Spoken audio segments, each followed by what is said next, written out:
ได้เวลาในการฟังธรรมะอันเป็นประโยชน์ในการจะนำไปประยุกต์ใส่ในการดำเนินชีวิตในชีวิตประจำวันสำหรับเมื่อนี้จะได้น้อมนำเอาธรรมะในอารามทูตสักกะชาดกนะซึ่งเป็นชาดกว่าด้วยการว่าโดยคนโง่ว่าโดยคนโง่ย่อมจะเฮ็ดประโยชน์ให้เสียหายคำว่าคนโง่คือคนฉลาดเกินเนี่ยฉลาดเกินหนึ่งไหนคือโง่แล้วอวดฉลาดนะโง่แล้วอวดฉลาดเหตุให้เกิดความเสียหายคนโง่อดแล้วอวดฉลาดนี่มีให้เห็นอยู่ในสังคมนี่เยอะแยะเนาะเหตุงานเกินหน้าที่เหตุงานเกินคำสั่งคันเหตุเกินหน้าที่เหตุเกินคำสั่งนั่นคันบ่เหตุให้เกิดความเสียหายก็บ่เป็นหยังดอกบ่เป็นหยังแต่ว่าโดยส่วนมากคันเหตุเกินแล้วมันสิเกิดความเสียหายนะโดยส่วนมากบ้านเฮาว่าเอิ้นว่าลวงเนาะคนพวกนี้ลวงคนลวงอันขึ้นชื่อว่าคนลวงแล้วมันบ่มีปัญญานะปัญญาซะหน่อยปัญญาซะหน่อยคันพวกลวงนี่เฮ็ดนั่นเฮ็ดนี่ไปโดยพลการเฮ็ดโดยที่บ่ได้ถามหน้าถามหลังหวังดีแต่ประสงค์ร้ายเฮ็ดให้เกิดความเสียหายไปก็มีให้เห็นเป็นประจักษ์บางเทื่อบางที่ก็คิดว่าเจ้าของเฮ็ดในสิ่งที่เป็นประโยชน์แต่ว่ากลับกลายว่าเป็นสิ่งที่บ่เป็นประโยชน์เป็นสิ่งที่เฮ็ดให้เกิดความเสียหายเฮ็ดให้เกิดความเสียหายแก่หมู่คณะให้แก่องค์กรแก่บ้านเมืองย้อนหยังย้อนว่าเป็นคนอวดฉลาดอวดฉลาดคนลักษณะแบบนี้พระพุทธเจ้าได้ตรัสว่าคนที่ยังไงฮู้ว่าเจ้าของโง่คนที่ฮู้ว่าเจ้าของโง่ก็ยังสิสามารถคนโง่ฮู้ว่าเจ้าของโง่ก็ยังสามารถสิเป็นคนฉลาดได้คันคนโง่สำคัญตนว่าเป็นคนฉลาดอันนี้สิบ่มีทางเป็นคนฉลาดได้เลยเพิ่นว่าเพราะหยังเพราะว่าคันฮู้ว่าเจ้าของโง่แล้วเป็นคนโง่ฮู้ว่าเจ้าของโง่แล้วมันสิหาวิธีเรียนรู้นะโง่แล้วก็ไปแสวงหาความรู้ถามผู้นั้นถามผู้นี้ปรึกษาผู้นั้นปรึกษาผู้นี้คอยศึกษาคอยเรียนรู้คอยสังเกตจากผู้อื่นพระองค์ก็บอกว่าคนลักษณะแบบนี้ยังสิสามารถเป็นคนฉลาดได้แต่ว่าคันคนโง่สำคัญตนว่าโง่นี่บ่มีทางว่าเป็นคนฉลาดได้ฮู้เบิดทุกสิ่งทุกอย่างคันเขาเว้าหยังมาฮู้เบิดแต่ว่าเฮ็ดหยังบ่เป็นชิ้นเป็นอันจักเทื่อน่ะพวกนี้บ่เป็นชิ้นเป็นอันเว้าให้หมู่เว้าได้วิจารณ์หมู่วิจารณ์ได้วิจารณ์นั่นวิจารณ์นี่แล้วก็กันเว้าเรื่องอิหยังมาฮู้เบิดต้องจังซั่นต้องจังซี่อธิบายเป็นช็อตเป็นช็อตแต่ว่าให้เฮ็ดก็บ่สามารถเฮ็ดได้ดอกคนลักษณะแบบนี้ให้ลงมือทำเฮ็ดบ่ได้ที่เขาบอกว่าดีแต่พูดดีแต่ปากกันนะเว้าอันนั้นเว้านี่ได้เบิดคือจังเจ้าของฮู้อันนี้จริงก็บ่ฮู้ดอกบ่ฮู้อันนี้เพิ่นว่าคนโง่อันสำคัญเจ้าของว่าเป็นคนฉลาดแต่สิบ่มีทางเป็นคนฉลาดได้เพิ่นว่าเพราะว่า มันมีความสำคัญตนว่าเจะของหูเบิดทุกสิ่งทุกอย่างแล้วลังเทื่อลังที่นี่หมู่เว้าอันนั้นขึ้นว่าหู้แล้วเพิ่นว่าเว้าอันนี้ขึ้นหู้แล้วเพิ่นว่าเป็นขวางหมู่ไปแทนที่ได้แทนที่สิฟังความคิดความเห็นของเขาแล้วก็เฝ้าตัดบทไปเฝ้าตัดบทไปเพราะอย่างเพราะว่าสำคัญเจ้าของว่าเจ้าของนั้นหู้แล้วฉลาดแล้วเมื่อหู้แล้วฉลาดแล้วมันก็เลยเป็นอันว่าเจ้าของบ่รับฟังความเห็นของผู้อื่นเมื่อบ่รับฟังความเห็นของผู้อื่นมันก็เลยบ่ได้ความรู้รอบด้านนะยิ่งลังเทื่อลังที่ในพวกนี้เวลาเขามอบหมายงานให้บาดนี่ให้ไปเฮ็ดงานจักสิเฮ็ดจังไดจักสิเริ่มต้นจังไดนะเพราะว่ามีแต่เว้าอย่างเดียวฮู้แต่วิธีการเว้าแต่ว่าบ่ฮู้วิธีการเฮ็ดนะบ่ฮู้วิธีการทำจักสิเริ่มต้นงานจังไดจักสิเป็นจังไดจักสิทำจังไดคนในสังคมนี่มีจังสิให้เฮาเห็นเยอะแยะนี่สังคมมันก็เลยวุ่นวายลังเทื่อลังที่นี่ยังที่เพิ่นบอกว่าบ่รู้บ่ชี้อันนี้ยังใครเด้ไม่รู้ไม่ชี้นี่แต่ว่าคันบ่ฮู้แล้วชี้นี่อันนี้หนักอันนี้หนักไม่รู้แล้วชี้นี่คือบ่ฮู้ แล้วไปแสดงความฮู้ไปแสดงความเห็นในความคิดของเจ้าของต้องจังสั่นจังสี่อนุมานเอาเองแท้ดีมันสิเกิดประโยชน์งานสิสำเร็จลุล่วงไปโดยดีกันเฮ็ดให้งานต้องเสียเวลาไปอีกเฮ็ดให้งานต้องล่าช้าไปอีกเนี่ยเฮ็ดให้งานต้องเกิดแล้วบ่ทันอีกเนี่ยลังคนเขาจะเห็นในสังคมนี่เป็นลักษณะแบบนี้เป็นลักษณะว่าไม่รู้แต่ชี้เลยนะยิ่งสังคมทุกมือนี่เป็นสังคมที่โลกมันแคบโลกมันแคบก็มีผู้หูไปเบิดนะมีผู้หูไปเบิดลังเทื่อลังที่นี่ผู้หูจริงๆนั่นเป็นใบซ้ำบัดนี่เป็นใบเพราะว่าเพิ่นบ่เสียเวลามาโต้เถียงกับพวกหูกลวงๆนะหูกลวงแต่ว่าคนกับระหว่างคนที่หูจริงกับหูบ่จริงบ้านคนมันไปเชื่อคนบ่หูบ่จริงกันนะไปเชื่อคนหูบ่จริงหลายกว่าเนี่ยอันนี้คือคนโง่เนาะคนโง่เมื่อไปเฮ็ดก็เฮ็ดให้เกิดความเสียหายมีเรื่องเล่าในชาดกเนี่ยที่องค์สมเด็จพระสัมมาสัมพุทธเจ้าได้ปราลบไอ้คนเฝ้าสวนเนี่ยของอยู่ในแขวนโกศลเพิ่นว่าแขวนโกศลเป็นแขวนใหญ่เนาะมื้อหนึ่งพุทธเจ้าได้จาริกไปในแขวนโกศลนี่มีเมืองหลวงคือสาวัตถีนั่นแหละพระเจ้าประเสนที่โกศลเป็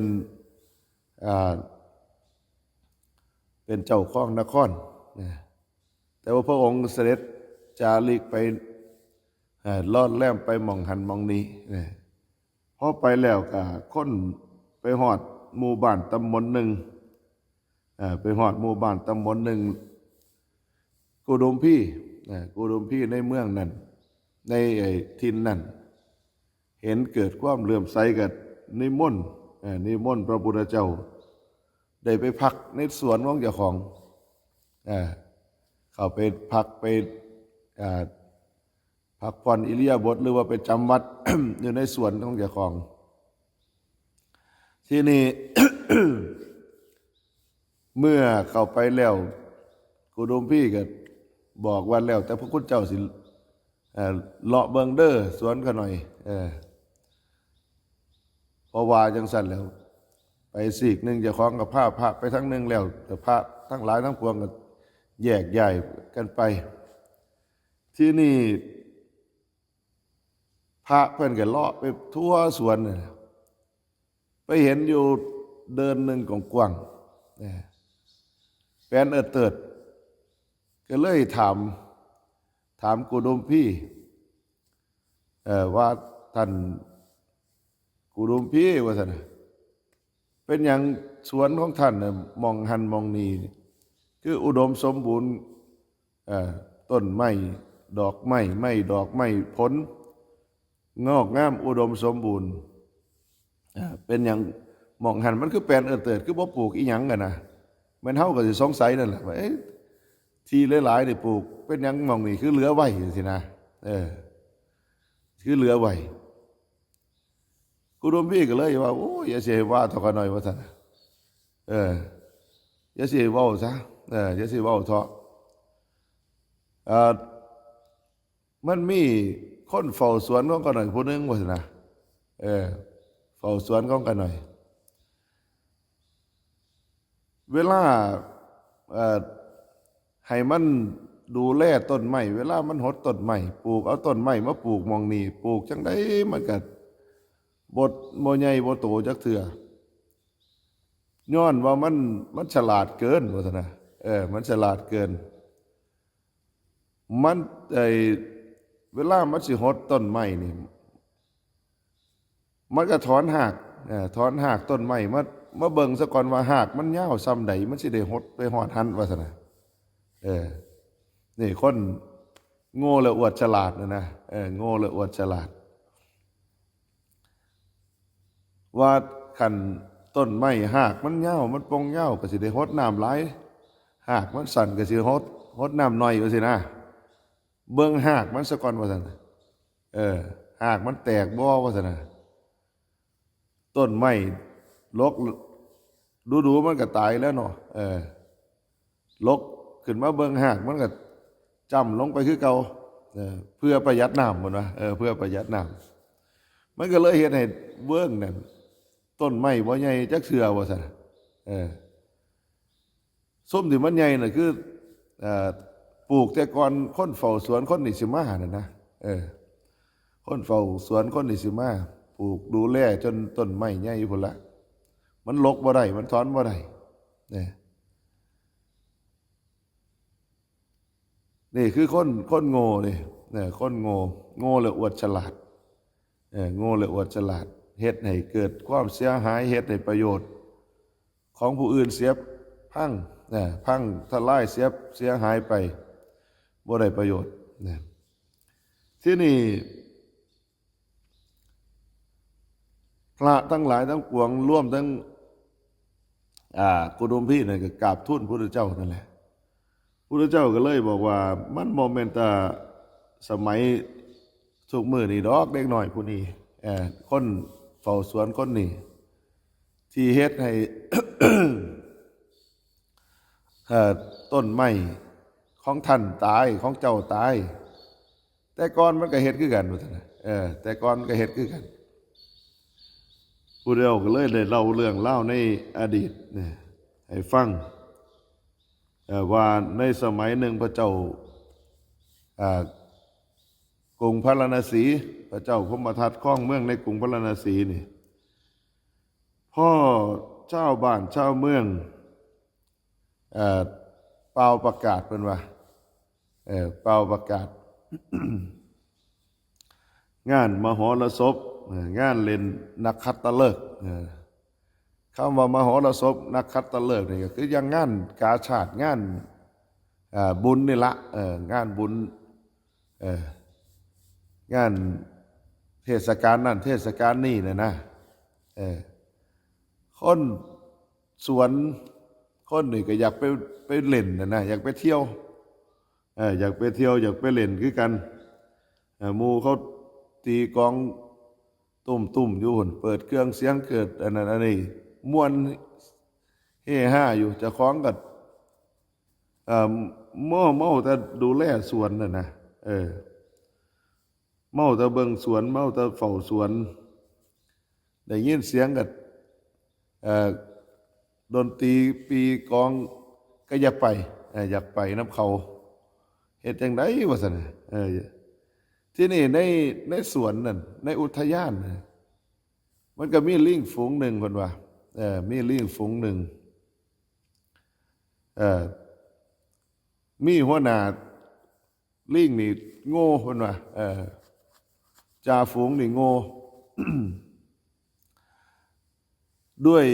ความที่เอ่อลิงกับคนเฝ้าสวนนี่คุ้นเคยกันคุ้นเคยนั่นก็หมายว่าคน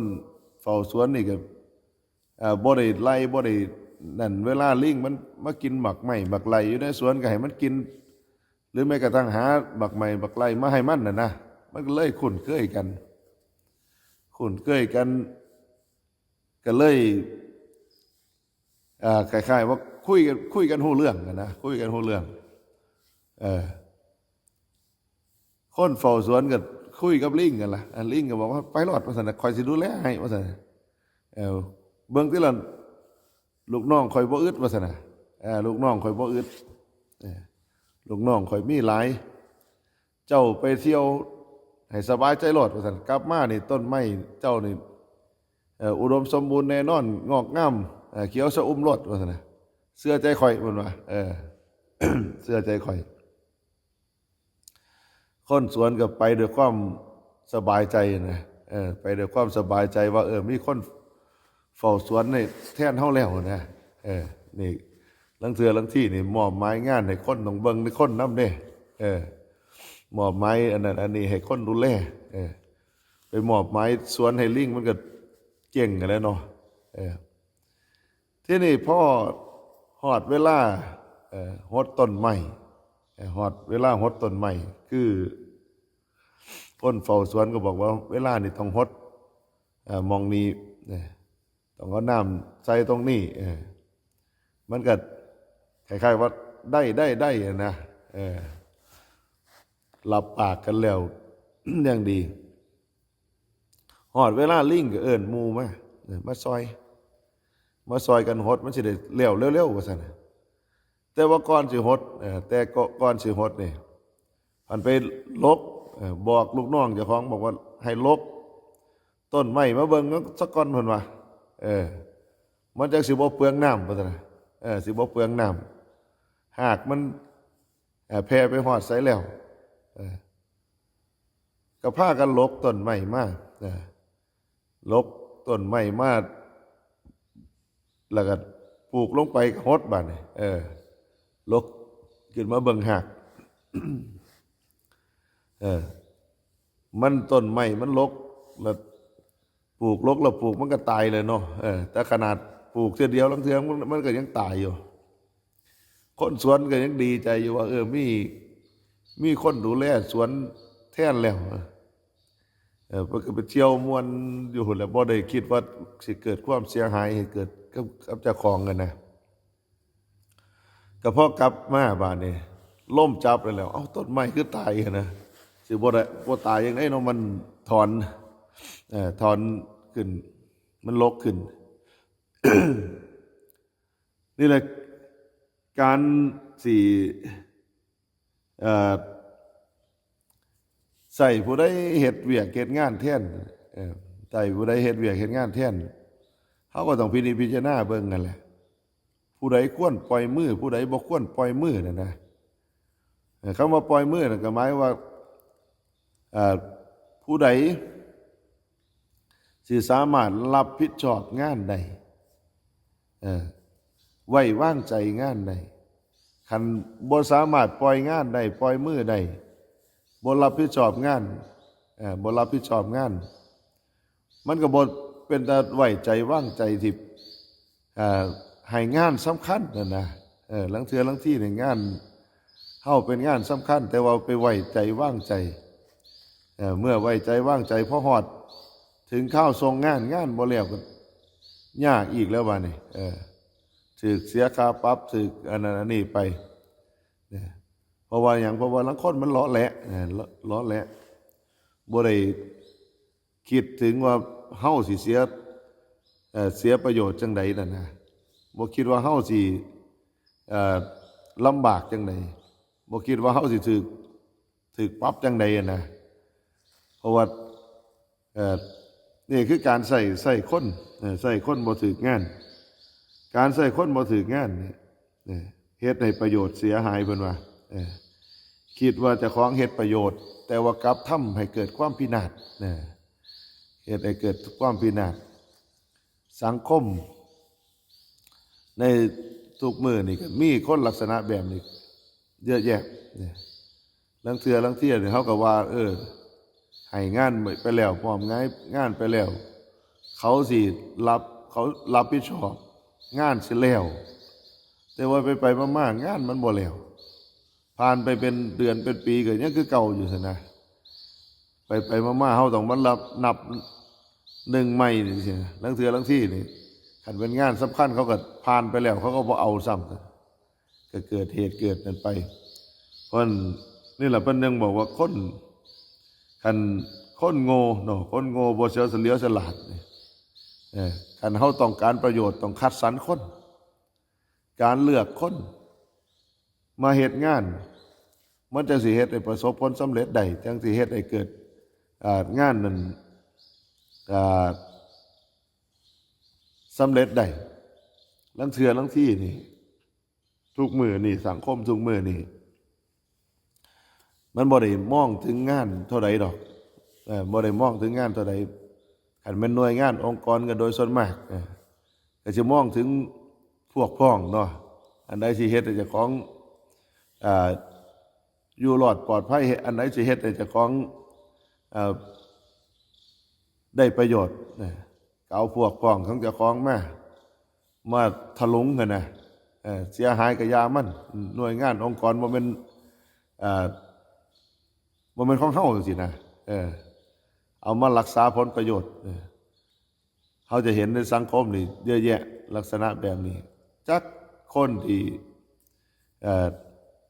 นำเข้ามาสู่หน่วยงานองค์กรจักสิมีจักสิเก่งซำใดน่ะนะแต่โดยส่วนมากคันระบบงานพวกพ้องนี่ไปบ่รอดไปบ่รอดองค์กรไปบ่รอดหน่วยงานไปบ่รอดเป็นอย่างว่าไปบ่รอดเพราะว่าลังเทื่อลังที่นี่คันระบบพวกพ้องนี่มันยิ่งระบบเครือญาติในแห่งหนักเลยมันก็จะซอยกันอย่างไรซอยกันเอาประโยชน์นะมากอบโกยเอาประโยชน์บ่ได้คิดว่าองค์กรสิเสียประโยชน์นะบ่คิดว่าองค์กรสิเสียประโยชน์กันเห็นความผิดของกันก็บ่กล้าบอกกันนะแต่ว่าคันได้ประโยชน์ร่วมกันมันเอาสินะมันก็เห็นอยู่ในสังคมลักษณะแบบนี้เยอะแยะนะเยอะแยะการที่ให้คนมาเฮ็ดงานมาทำงานนำเฮานี่ก็ต้องเบิ่งเลือกคัดสรรคนคันคนโง่ก็ต้องใส่ไปเฮ็ดในสำความรู้ความสามารถของเขาน่ะแต่ว่าจะมอบหมายงานสำคัญคันมอบหมายงานสำคัญให้นี่ก็แย่แล้วนะแย่มีเป็นอุทาหรณ์ให้เขาเห็นเยอะแยะในสังคมทุกมื้อนี้เพราะฉะนั้นคนโง่จังไดมันก็คือคนโง่นั่นแหละคนโง่จังไดมันก็คือคนโง่คำว่าคนโง่ลังเทื่อลังที่รวมถึงเพิ่นใช้คำว่าคนพาลเนาะคนพาลนี่สิก่อแต่เหตุที่บ่ดีก่อเหตุให้ภัยเกิดขึ้นเพิ่นว่าเหตุให้อันตรายเกิดขึ้นเหตุให้มีปัญหามีอุปสรรคเกิดขึ้นเพราะว่าลังเทื่อลังที่นี่อยู่ดีๆคันเฮาไปคบคนลักษณะแบบนี้ไปเป็นหมู่เป็นพวกเป็นเพื่อนเป็นฝูงก็ถือเขาเป่าหูก็ไปน้ำเขาอลอดจากอยู่ปกติสุขกับเฮ็ดให้เจ้าของต้องไปละเมิดกฎหมายบ้านเมืองถูกอาชญาถูกลงโทษลงเงินนั้นไปลังเทื่อลังที่นี่เฮานี่เดือดร้อนเมื่อเฮาไปคบเนาะไปคบกับคนพาลเพิ่นว่าไปคบกับคนโง่ คนโง่คนโง่เนี่ยสิเฮ็ดให้ผู้อื่นเดือดร้อนเนี่ยก็หมายความว่าลังเทื่อลังที่เขาจะเห็นในสังคมเนี่ยบางคนเฮ็ดให้หมู่ไปติดคุกติดตารางเจ้าของก็เสวยสุขเนี่ยเออนี่แหละคือเขาไปคบคนพาลแต่ว่าคันในทางตรงกันข้ามคันเขาไปคบบัณฑิตอันนี้คนที่เป็นนักปราชญ์บัณฑิตคนที่ ที่เขาไปคบเนี่ยพวกนี่สิปกป้องพวกนักปราชญ์บัณฑิตสิปกป้องมิตรสหายปกป้องมิตรสหายปกป้องเพื่อนฝูงป้องกันอันตรายที่จะเกิดขึ้นกับหมู่กับคณะนะเจ้าของเจ้าของเสียเดือดร้อนบ่เป็นหยังแต่ว่าหมู่คณะต้องบ่เดือดร้อนจังซี่นะคันแม่นนักปราชญ์บัณฑิตคันแม่นคนฉลาดคนฉลาดแต่ว่าคันแม่นคนพาลคนโง่เจ้าของจะต้อง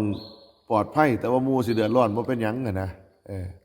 หมู่สิเดือดร้อนบ่เป็นหยังเฮาจะเห็นว่าลังเทื่อลังที่นี่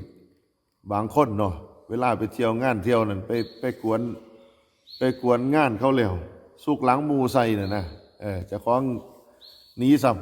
ำเพราะเป็นเหตุเป็นเรื่องเป็นเล่าวถึกจับกุมถึกนั่นไปผัดผู้อื่นผู้อื่นเดือดร้อนเจ้าของเจ้ยคือเหตุหยังคือจังบ่มีหยังเกิดขึ้นนี่นะนี่มันก็เป็นจังซี่แหละลักษณะแบบนี้คนในชุมชนคนในสังคมปัจจุบันนี่มีลักษณะแบบนี้อันนี้คือพุทธเจ้าเพิ่นยังสอนพวกเขาสอนพวกเขาว่าอาเสวนาจะพาละนั่งอย่าคบคนพาลเพิ่นว่าอย่าคบคนพาล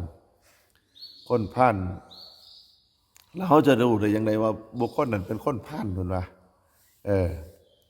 เพิ่นว่ากะเบิ่งกิริยาอาการของเขานั่นแหละว่าคนส้มนี่คนส้มนี่มีลักษณะ3ประการคือ1คิดซัวคิดแต่แน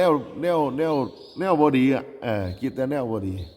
2ทำซัวทำแต่แนวบ่ดี3เว้าซัวทำซัวก็แสดงพฤติกรรมเบียดเบียนข่มเหงผู้นั้นผู้นี้ปากก็ไปว่าไล่ผู้นั้นผู้นี้นะไปเว้าให้เขาเกิดความเสียหายไป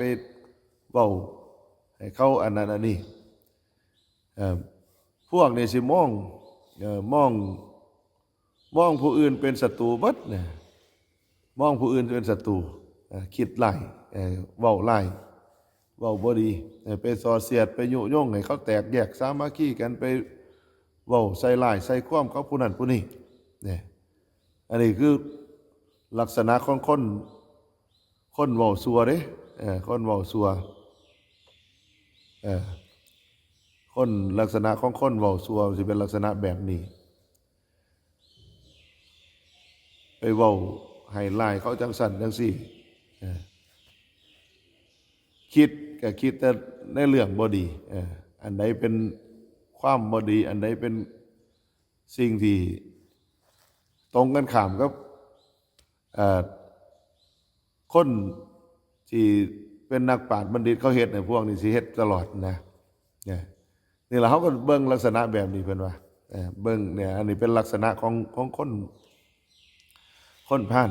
ลักษณะของคนพาลเพราะฉะนั้นเมื่อเขาจะฮู้คนลักซุ่มนี่ได้มันก็ต้องใส่หยังล่ะใส่เวลาจักหน่อยเด้บ่แม่นว่าคบกันมื้อ1 2มื้อเฮาสิฮู้โลดลังเทื่อลังที่คนซุ่มนี่มาในมาดในทรงที่เป็นคนผู้ดีเห็นนะคนผู้ดีคือจังสิมีความเสียสละคือจังสิมีความยังความหวังประโยชน์แก่หมู่แก่คณะแก่บุคคลอื่นๆน่ะนะเว้าลังเทื่อลังทีนี่คำเว้าคำจานี่คือจังฟังแล้วมันมอนหูดีมันเป็นตาเชื่อน่ะนะเป็นตาหนาเชื่อถือแต่ว่า พวกนี่มันสิสัววางสัวข้าวบ่ได้นะมันต้องใส่เวลาสังเกตใส่เวลาสังเกตใส่เวลาเบิ่งว่าพวกนี่มันคนลักษณะแบบนี้มันดีจริงบ่นะท่องแท้หรือว่าขี้ตะกัวนะทั้งเทื่อทั้งที่มาดีจังสันจังสี่คือยังพวกยังแก่งมิจฉาชีพทุกมื้อนี่แหละโทรมาหาเฮาคือจังปรารถนาดีนะเฮาไปมีคดีความอยู่หม่องหันหม่องนี้ไปยังล่ะมีไปเปิดบัตรเครดิตอยู่หม่องหันหม่องนี้จังซี่นะนี่ลังเทื่อลังที่นี่มันเว้าคือจังหวังดีแก่เฮานะแต่ว่าลึกๆล่ะเขาประสงค์หลายหวังดีแต่ว่าประสงค์หลายยังนั่นก็หมายความว่าประสงค์ต่อทรัพย์เฮานั่นแหละให้เฮาหลงกลมันก็มีออกข่าวทุกมื้อออกข่าวให้เฮาเห็นทุกมื้อข่าวที่ออกทุกมื้อแล้วก็ลังเทื่อลังที่คนก็คือสิบ่เบิ่งกันเนาะคือสิบ่ค่อยสนใจข่าวลักษณะแบบนี้คนก็คือสิบ่ค่อยสนใจนั่นนะบ่สนใจเป็นหยังจะว่าบ่สนใจเพราะว่าถูกตัวอยู่คู่มือนะเห็นอยู่คู่มือเห็นอยู่ทุกมือลังเทื่อลังที่กันเข้าไปห้ามเครียดให้เขาซ้ำว่าย่านถูกต้มถูกตัวนะ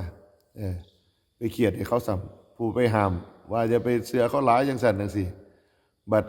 เพราะอันนั้นไปแล้วก็ตีโพยตีพ่ายเจ้าของหลงกลเขานี่แหละลักษณะของคนพลาดมันว่าคนโง่เฮากันเว้าแบบนี้เขาก็สิบอกว่าเขาโง่เด้ยังไงเขาจังหลอกเขาสินะลังเทื่อลังที่นี่คนฉลาดก็ตกเป็นเหยื่อของคนโง่นี่นี่แหละลักษณะเขาเอามาในมาเขามาหาเฮาในลักษณะแบบว่าเป็น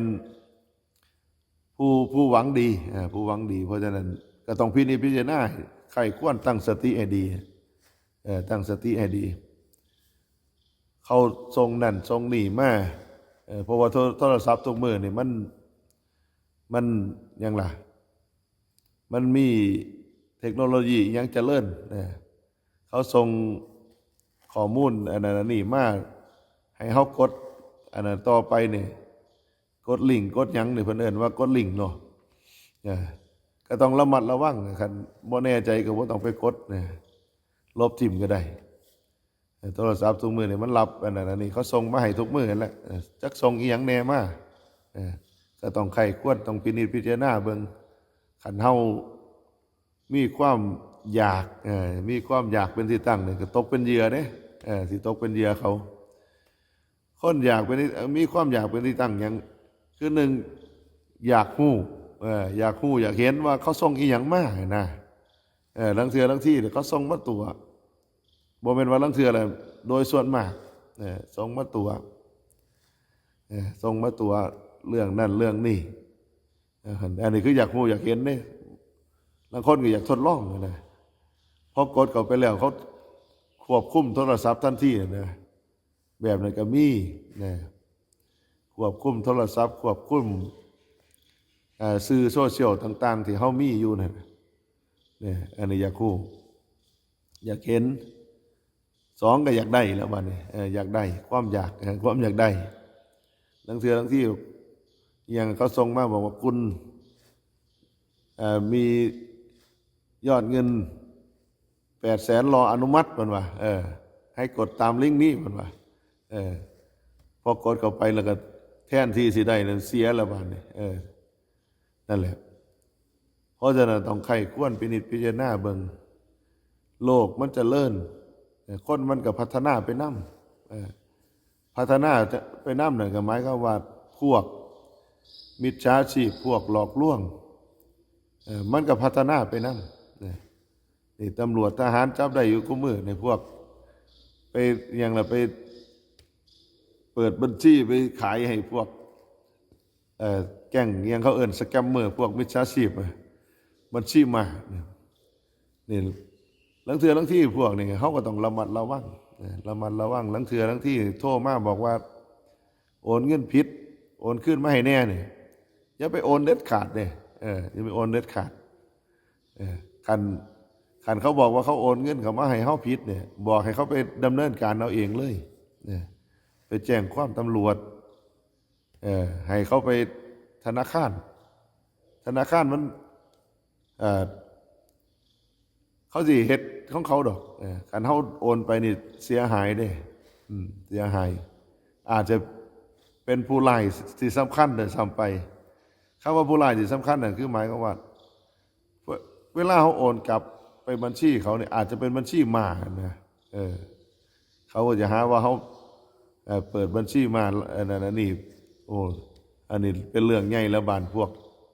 เฮาก็จากเช่าให้เช่าหน้าอยู่ปกติก็อาจจะเป็นแก่งมิจฉาชีพไปได้เนี่ยเพราะฉะนั้นคันเขาบอกว่าเขาโอนเงินไม่ให้เขาผิดเนี่ยบ่ต้องไปใส่ใจบ่ต้องสนใจก็บอกว่าให้เขาไปดำเนินการเรื่องธนาคารให้ธนาคารเป็นคนดำเนินการคันเขาดำเนินการผิดเขาต้องอายัดบัญชีอายัดเงินก้อนนี้นะไปแจ้งธนาคารให้ธนาคารอายัดธนาคารเฮ็ดเรื่องถอนไปบ่แม่นเฮาไปโอนให้เขาบางที่เขาคิดว่าโอ้ยมันหน่อยๆนึงเพิ่นว่า100 เดียวนึงเพิ่นว่า100 เดียวนึงก็ติดคุกหลายปีได้นะคันเฮาบ่ไข้ควรบ่พินิจพิจารณาอันนี้ล่ะคือคนอย่างล่ะคนโง่มันมาตัวเฮานะคนพาลคนพาลมันมาตัวเฮาให้เฮาเสียประโยชน์ก็คือนี่แหละเนี่ยคันมันต้มมาตัวมาต้มมาตุนเฮาก็เฮ็ดให้เฮาต้องเสียเวลาแถมยังต้องไปติดคุกเด้คันไปเฮ็ดตามที่ว่านี่คันจะเขาโอนจริงบ่โอนจริงอ่ะเฮาก็บ่ฮู้บางที่เฮาบ่ได้เช็คบ่ได้อันนั้นอยู่ในวัดมีเดี๋ยวก็โทรมาลางเทื่อโอนเงินมาผิดว่าซั่นโอนคืนให้แน่เพิ่นว่าก็เลยบอกว่าผิดบ่ผิดก็เรื่องของเจ้าแล้วว่าซั่นน่ะเจ้าก็ไปแจ้งธนาคารเอาเองพุ่นน่ะเพราะเฮาบ่ได้อันหูจักเขาเลยนะผมบ่ได้หูจักเขาเลยเฮาสิไปโอนกลับบ่ได้จักโอนไปแล้วบาดนี้จักบัญชีนั่นบัญชีมันจะเป็นบัญชีไผนั่นนะไปโอนเข้าบัญชีมาเฮาก็เดือดร้อนแล้วติดคุกติดตารางก็ยากเพราะฉะนั้นก็ต้องระมัดระวังในการใช้ชีวิตทุกมื้อนี่ถึงแม้ว่าเทคโนโลยีมันเจริญก็ตามยิ่งต้องระมัดระวังหลายในสื่อต่างๆในมันเฮาก็บ่ฮู้ดอกว่าคนที่เขามาเกี่ยวข้องนำเฮาในโลกโซเชียลนั่นเขาเป็นคนจังใดนะเพราะเฮาบ่เคยพ้อกันจักเทื่อนะพ้อกันก็คนอยู่คนละที่ทั้งเทื่อทั้งที่มันก็เป็นลักษณะแบบนี้ต้องระมัดระวังในการดำเนินชีวิตคนโดยส่วนมากก็มักง่ายขอให้ได้ขอให้ได้ก็เอาสารพัดสิตัวบางที่ขี่รถคันงามๆบอกว่าไปเฮ็ดงานอยู่หั่นน่ะมองนี่เงินเบิดเพิ่นว่าอย่างขอเงินเติมน้ำมันเพิ่นว่ามันก็มีลักษณะแบบนี้เยอะแยะเป็นคติอุทาหรณ์นี่ล่ะคือคนที่เพิ่นได้กล่าวในชาดกนั่นว่าคนโง่เฮ็ดประโยชน์เมื่อหวังประโยชน์แต่ว่าไปมอบงานให้คนโง่เฮ็ดหลังที่มันก็อาจจะเกิดเฮ็ดให้เกิดความเสียหายก็ได้เฮ็ดให้เกิดความเสียหายแล้วหลังที่กันเฮาไปอยู่กับพวกคนโง่คนพาลคนพาลนี่เขาก็มีปัญญานั่นล่ะมีปัญญาแต่ว่าปัญญาของเขาเป็นไปในปัญญาที่โกงปัญญาโกงถึงแม้ว่าณปัจจุบันนี้เขาจะอาจจะสร้างความเดือดร้อนในผู้อื่นได้โกงได้แต่ว่าสิ่งที่เขาเฮ็ดไปน่ะมันก็บ่ได้ เฮ็ดให้เขามีความเจริญดอกบ่ได้มีความเจริญอาจจะสะดวกสบายในช่วงต้นในพอคนจับได้เลยท่านก็อาจจะเฮ็ดให้เกิดความเดือดร้อนแก่เจ้าของนั่นแหละนะเพราะฉะนั้นก็ได้นำธรรมะมาฝากในมื้อนี้ก็คงสมควรแก่เวลาจะได้ไปทำภารกิจต่อไปก็กราบขอบคุณครูบาอาจารย์พระเถรานุเถระทุกรูปทุกองค์โมทนากับญาติโยมสาธุชนทุกผู้ทุกคนเด้อ